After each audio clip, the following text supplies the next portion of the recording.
Hello, and welcome to another episode of Food for Thought, where today I want you to think about a man named Bernardo Buontalenti. Bernardo Buontalenti was born in Florence in 1531. He was a man of many talents, an artist, engineer, architect, and theatrical designer, among other abilities. Buontalenti trained under the best, including but not limited to learning sculpting from the now legendary Michelangelo. You know, Michelangelo. He entered the service of the Medici family at a young age and would continue in that role throughout his life. His accomplishments were diverse. In Florence alone, his work can be seen in the decoration of Palazzo Pitti and the Boboli Gardens, including the famous grotto, the military fortifications of Forte Belvedere and the Palazzo di Bianca cappello. Buontalenti also built a great court stage in the Uffizzi Palace, where extravaganzas were held for the Medici family, using costumes of his own design. He was indeed a man of many talenti. Buontalenti will probably be best remembered by non-historians for a little invention that would ultimately change the course of history as well as human waistlines. Gelato. That's right, gelato. The indulgent dessert loved by locals and tourists alike. Like many things, the story of gelato traces back to the Medici family. Sweetened ice goes all the way back to antiquity, but it was Buontalenti who ultimately revolutionized the cold dessert, transforming ice into a creamy delicacy.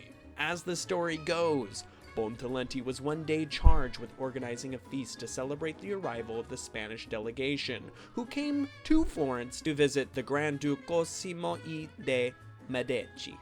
The celebrations were quite lavish, and along the theatrical performances and some fireworks, Buontalenti also prepared a special dessert that would ultimately go down in history. In the family ice cave beneath Boboli Gardens, Buontalenti whipped up a kind of zabaione made with sweetened milk, eggs, and wine churned over salted ice.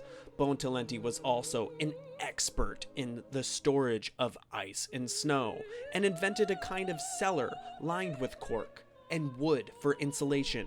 This sweetened cold custard was flavored with bergamot, lemon, and oranges, and it was the addition of milk and eggs that gave the concoction its velvety texture, for which gelato is now infamous. From its Florentine origins, gelato has spread across the globe, perhaps becoming the world's best-loved dessert. In 1979, the merchants of Florence decided to honor Bernardo Buontalenti, throw a little competition, see who could make the best gelato. Gelateria Badiani was the winner, coming up with the new flavor, which was an homage to the original, quote, gelato, end quote, that was created for the Medici court. This new flavor quickly became popular across Florence, and indeed a version can be found in gelaterias across the city. So, what do you think?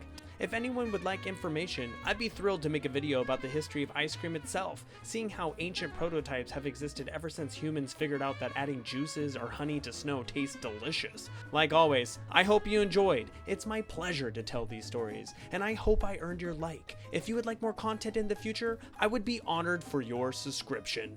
Thank you.